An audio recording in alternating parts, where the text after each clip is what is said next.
Kama una mshahara lakini huna akiba, una shida kubwa kuliko unavyodhani. Hebu jiulize, pesa zako zinaenda wapi kila mwezi? Ndani ya sekunde chache nitakuambia kwa nini watu wengi hawawezi kuweka akiba. Huu si uchoyo, huu ni ukweli kuhusu kuweka akiba. Namba 1, lipa akiba kwanza, sio mabaki.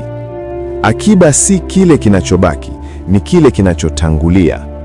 Ukipanga kuokoa baada ya matumizi, hutawahi kuokoa. 2, akiba huanza akilini kabla ya mfukoni. Mtu asiye na nidhamu ya mawazo hawezi kuwa na akiba ya pesa. Badilisha fikra zako, ndipo pesa itatii. 3, heshimu pesa ndogo. Anayedharau 1000 leo hatapata milioni kesho. Akiba hukua kwa uthabiti, si kwa miujiza. 4, weka akiba isiyoonekana. Akiba inayojulikana na kila mtu iko hatarini. Usisimulii kila ulicho nacho. Ukimya hulinda ukuaji.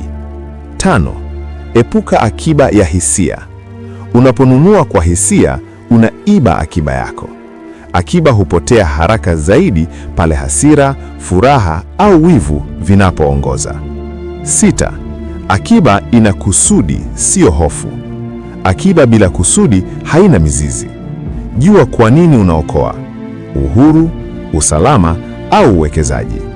7, akiba ni mkataba na kesho yako. Unapoweka akiba, unalinda maisha ya mtu ambaye bado hujamjua, wewe wa kesho. Akiba ni heshima kwa nafsi yako ya baadaye. Akiba si ishara ya kuwa na pesa nyingi, ni ishara ya kuwa na akili ya mbele. Niambie ukweli, ni nini kinakula akiba yako kila mwezi?